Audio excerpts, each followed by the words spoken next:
오늘 함께 나눌 말씀의 제목은 삼키는 마귀, 부르시는 하나님이란 제목으로 하나님 말씀 함께 상고하시겠습니다.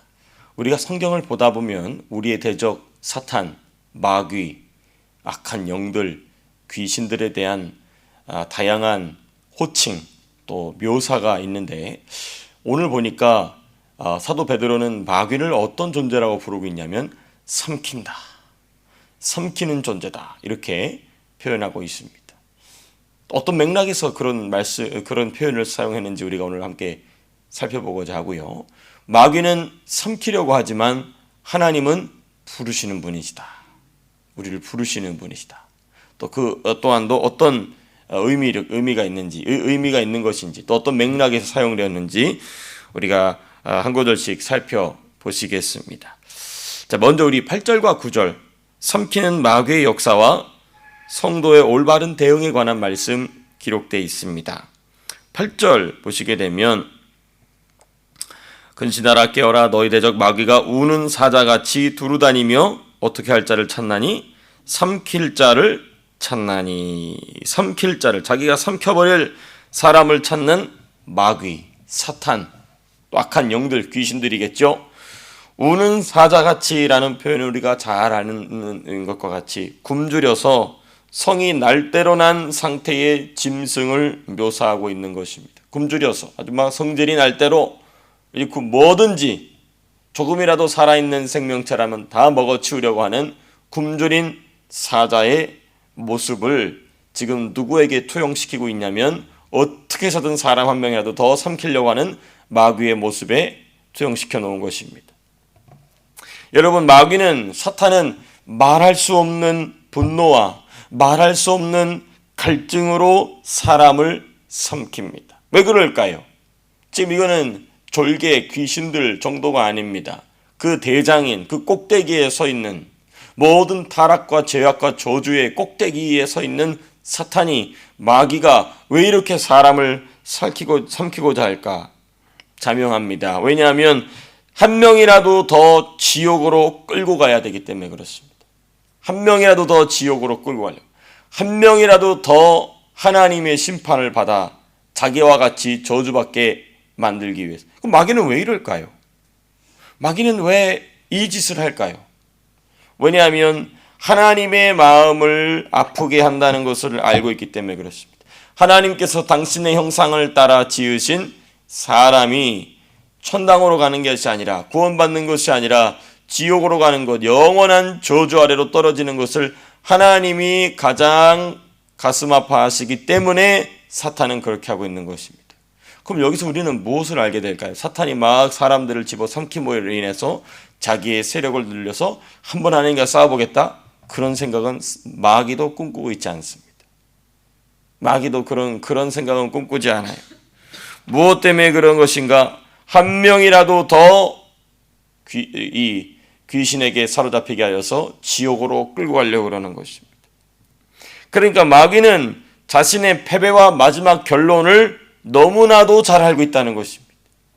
이렇게 해봤자 하나님을 절대로 이길 수 없다는 걸 자기도 알아요. 그렇지만 마귀는 끝까지 덤비는 것입니다.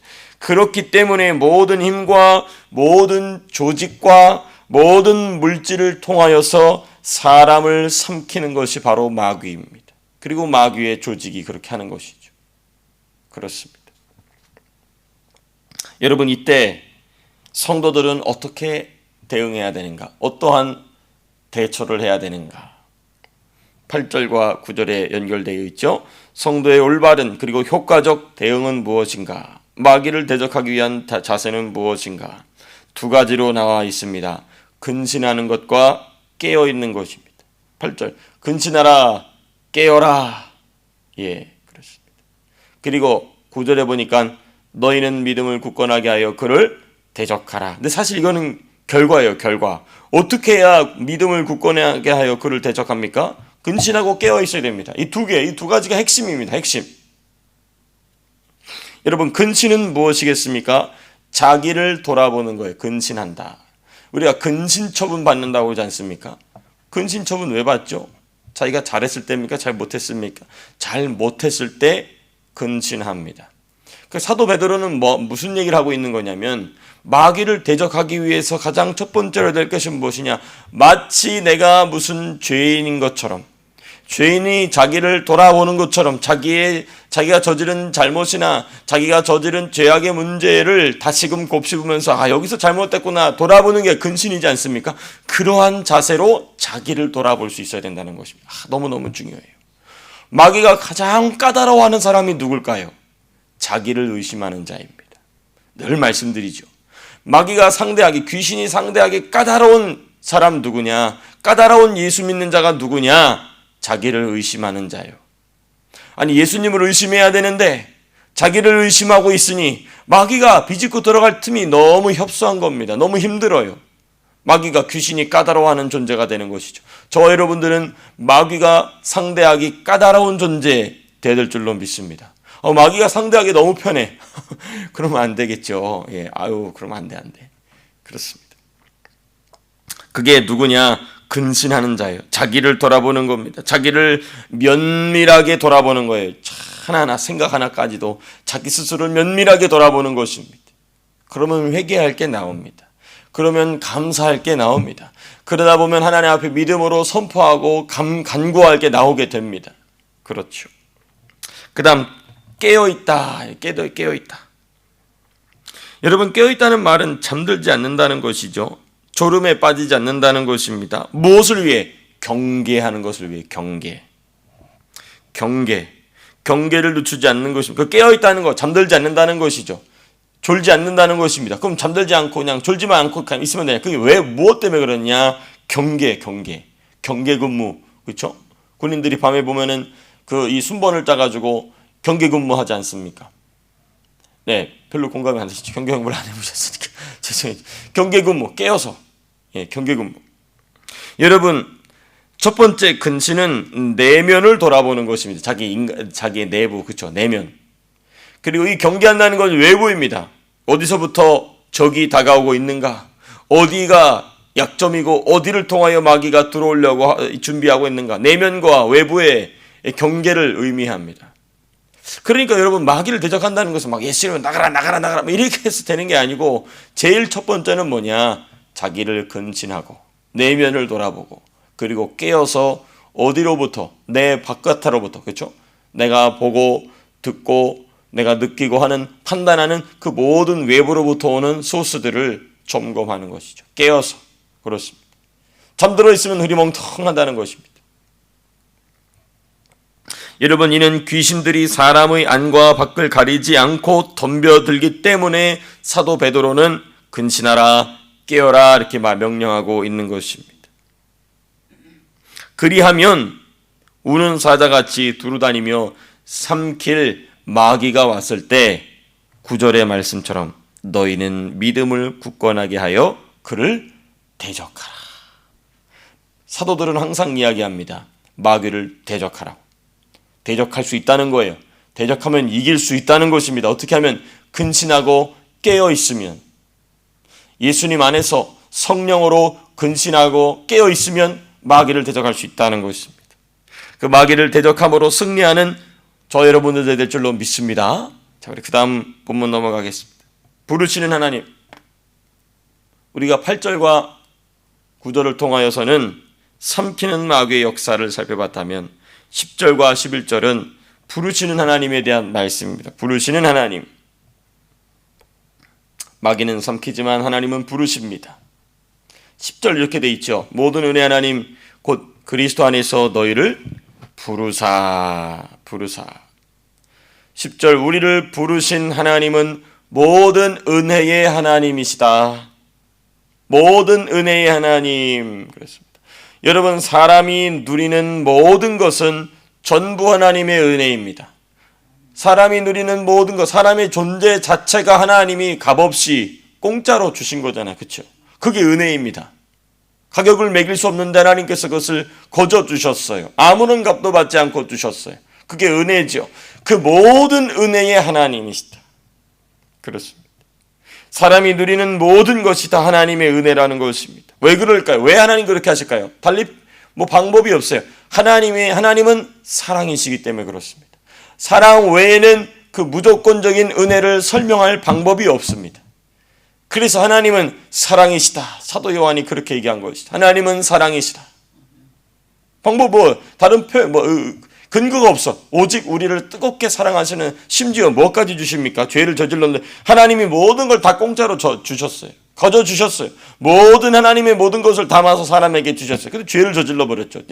저주받고 지옥으로 들어가야 됩니다. 그런데 하나님 무엇까지 거저 주시냐? 당신이 가장 아끼시는 독생성자 예수 그리스도를 주시기까지 우리를 사랑하신다는 것이죠.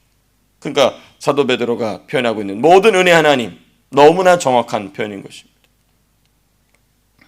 그래서 하나님은 사랑이심으로 모든 것을 값없이, 그리고 기꺼이 주시는 분, 그 중심에 계신 분이 바로 성자 예수님. 하나님이 우리에게 모든 것을 내주셨는데 그 중심에 계신 분이 예수님이시다.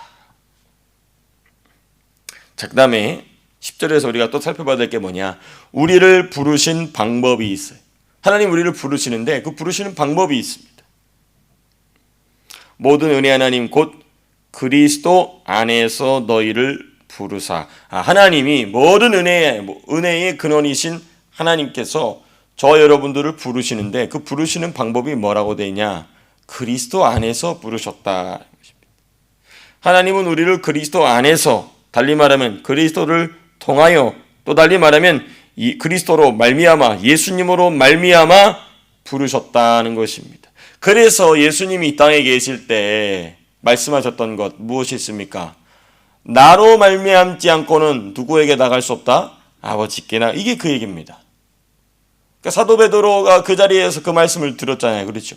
그때는 몰랐는데 이제는 순교 직전에 이제는 노 사도가 되어서 그 말씀 너무나 풍성하게 이렇게 우리에게 가르쳐주고 있는 것입니다.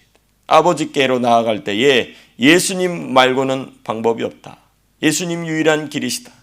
그것을 그리스도 안에서 너희를 부르셨다라고 표현하고 있는 것입니다. 이 예수님께서 우리를 부르신 방법인 것이죠. 그래서 우리가 하나님께로 누구를 인도할 때에 빼먹지 말아야 될 게 예수님 이야기입니다. 예수님 이야기 너무너무 중요하죠. 그다음 세 번째 10절에서 우리가 한 가지 더 살펴봐야 될 내용이 있습니다. 부르신 자들에게 하나님이 베푸시는 은혜예요. 10절을 보니까 하나님은 우리를 부르시는 분이시다. 하나님은 우리를 예수님을 통하여 예수님 안에서 부르시는 분이시다. 그리고 그렇게 부르심에 응한 자들에게 복 주시고 상 주시는 분이시다. 은혜 주시는 분이시다. 그 은혜가 무엇일까요? 10절 후반 보니까 잠깐 고난당한 너희를 친히 온전하게 하시며 굳건하게 하시며 강하게 하시며 터를 견고하게 하시리라. 네 가지가 나오죠. 온전하게 하시고 굳건하게 하시고 강하게 하시고 견고하게 하신다. 이 부르심에 응한 자들에게 그렇습니다. 근데 중요한 조건이 있어요. 잠깐 고난을 당한 너희를, 자기의 영원한 영광에 들어가게 하신 이가 잠깐 고난을 당한 너희를, 그렇습니다. 그리스도 안에서 아버지 하나님의 부르심을 받은 성도가 하나님의 그 풍성한 은혜의 최종장, 그렇죠? 끝판왕, 쉽게 얘기하면 그 은혜 안으로 들어가려면 고난받기를 자처해야 된다. 우리가 베드로전서 공부하면서 계속 살펴본 주제죠. 사도 베드로는 계속 이야기합니다. 너희가 고난받는 거 이상하게 생각하지 마라. 고난을 마땅히 받아야 된다. 그리고 고난을 받아야 하나님이 주신 은혜를 경험할 수 있다 를 이야기하고 있습니다. 잠깐 고난당한 너희를, 즉 그리스도의 고난에 참여하기를 피하지 않은 이들에게 베푸시는 은혜다. 이 영원한 유산이죠. 영원한 유업인 것입니다. 영원한 유산, 영원한 유업으로 우리에게 남게 되는 것이 무엇이냐? 고난받는 것입니다. 고난받는 것.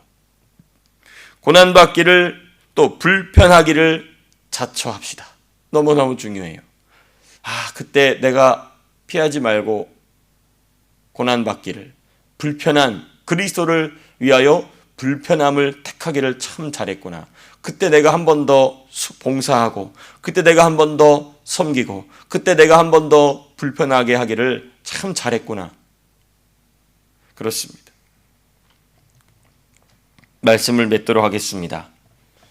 오늘 말씀 설교의 제목처럼 마귀는 삼킵니다. 지금도 우리를 삼키기 위해서. 여러분, 제가 지난 주일에 말씀드렸습니다만 귀신이 사람 속에서 나가면 그대로 나가는 게 아닙니다. 다시 또 들어오려고 자리를 잡고 있어요. 언제 그게 끝나냐? 저희 아버님 목사님 하시는 말씀이 그 사람 죽어야 끝나요. 죽을 때까지. 그렇습니다. 죽을 때까지. 그렇습니다. 그렇게 해서 우리가 하나님께서 부르실 그날까지 삼키는 마귀는 끝까지 대적하고 우리를 부르시는 하나님 부르심에 아멘으로 언제나 응답하심으로 영원한 유산, 아름다운 유업을 주 안에서 세우는 저 여러분들의 복된 인생 될 수 있기를 주님의 이름으로 축복합니다. 기도하고 마치겠습니다.